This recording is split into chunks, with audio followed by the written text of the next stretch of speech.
imagine that you're looking for a stable partner, right? So you might think, well, what do you want in a stable partner? And at least in principle, one of the things you don't want is too much mismatch between you and that person on the 5 fundamental dimensions. So for example, if you're really extroverted and you have a really introverted partner, you're going to engage in continual conflict about how much social activity the two of you should subject yourself to. And it's very, very difficult for people who widely differ on those dimensions to come to consensus, because it's not just a matter of opinion, right? It's really a matter of different, if you're looking at extremes, of really different types of people. And the thing about introverts is they just don't enjoy large-scale social interaction that much. One-on-one, they're often fine, but in a group, they don't like that, and it tires them out. Whereas a real extrovert, it's like you isolate them and they just wither on the vine, because a huge part of what actually motivates them in a positive way is tangled up with social interaction.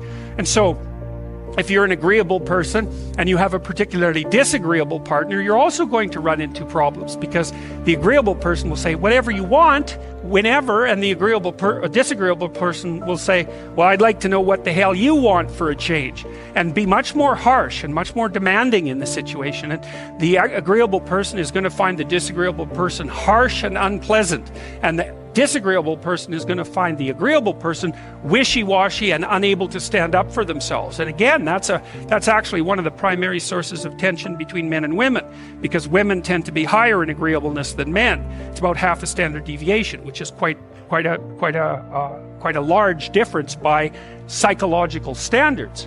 So there's the problem with agreeableness. With conscientiousness, well, if you're conscientious, you're industrious and orderly. And orderly people seem to be sensitive to disgust, which is something we'll talk about in detail later.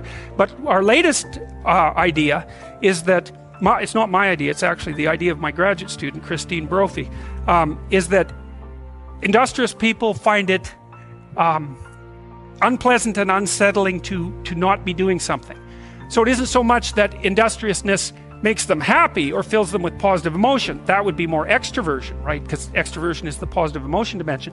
It's that industrious people can't stand sitting around doing nothing. And this is speculation, but human beings are obviously always engaged in the exchange of labor, especially the reciprocal exchange of labor. And you can imagine that in a community where everyone knows everyone, the people who work hard are going to be pretty irritated on a fairly chronic basis with the people who are completely unproductive. And my suspicions are that plenty of people who were completely unproductive in the history of the evolution of our species were wiped out by people who were unhappy with their lack of productivity. And so I think, generally speaking, human beings have this sense of ethical obligation with regards to one another to share labor. And people who are conscientious really, really feel that. So they feel bad if they're not busily working on something that's productive all the time. And so the advantage to being with someone conscientious is, well, they're going to work like mad. But the disadvantage is they're going to work like mad. So, if you're looking for a partner that you want to relax with or have fun with, or who isn't uptight, then a conscientious person is probably not a very good choice. On the other hand, if you're a conscientious person and you're living with someone who's really unconscientious, that's good, because they might be able to help you relax, but you're not going to be happy with them because they don't work nearly as hard as you do. But even worse, on the orderly dimension, some of you have had roommates, and maybe you're more orderly than your roommate. What does it mean? It means you're annoyed by mess before they are.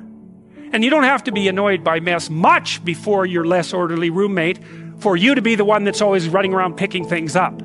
And so actually, one of the things that's emerged from the psychometric analysis is that women are slightly more orderly than men. And I suspect that has something to do with the, inequitable distribution of housework. Because even if imagine that your proclivity is to be triggered by disorder 25 seconds before your partner's. Well, you're going to end up, it doesn't take much difference for you to be the one that's always concerned about the mess first.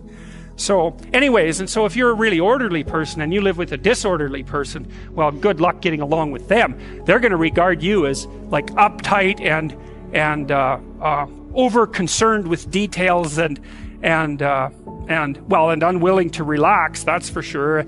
And they're going to regard you as well, just a bloody mess. And how can anyone possibly live with someone like you?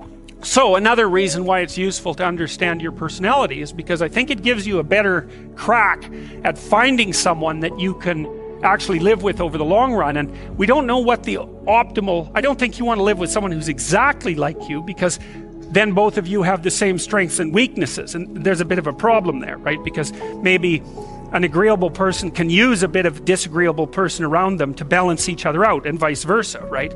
So we don't understand the optimal balance for long-term thriving in a relationship, but I think we do understand the fact that if you're too different in your traits, that where you're different is going to constitute a chronic source of conflict. The next most important thing is trust, man. It's like there's no marriage that's successful without trust. You've got to tell each other the truth.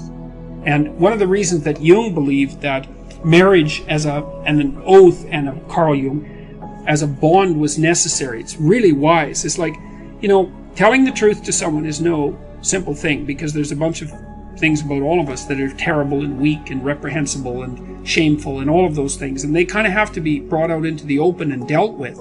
And you're not going to tell the truth about yourself to someone who can run away screaming when you reveal who you are. And so the marriage bond is something like, okay, here's the deal. I'm going to handcuff myself to you, and you're going to handcuff yourself to me. And then we're going to tell each other the truth, and neither of us are going to get to run away.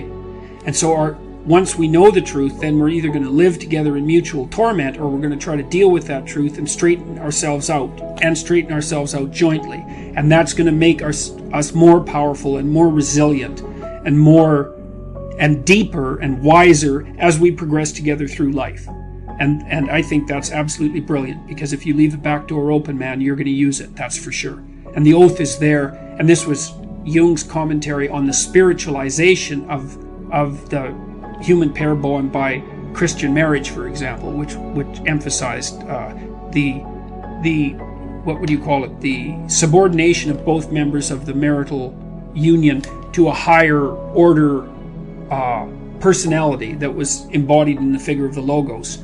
So the idea is that in the Christian marriage, for example, the man isn't the boss and the woman isn't the boss. The boss is the mutual personality composed by the seeking of truth in both of them, and that's conceptualized as their joint subjugation to the Logos. And that is absolutely dead on, man. It's like the ruler of your marital life should be your vow to tell each other the truth. Because like in hard times during your life, when you've done something stupid and idiotic that might take you down, and you don't have anybody that you can turn to, if you have a partner that you can trust, you can go say, hey, I made a big financial mistake, man, and it's really torturing me, and I feel like a complete idiot, and it's really dangerous. And the person there is going to help you figure out what to do about it. And they're going to know that when they make a stupid mistake, and they're bloody well going to, that they can come and talk to you, and that you guys are going to work your way through it. And that's a big deal. And so, well, you look for someone that you're attracted to, that you love, and then you look for someone that you can bloody well trust. And then you tell them the truth. And that way maybe you can get through life, and you can have someone to weave the rope of your being with, and together to make your joint rope stronger, and you can have some continuity in your narrative, and you can have children, and then you can have grandchildren, and like you can have a life, man, and there's nothing. You're so fortunate if you can manage that.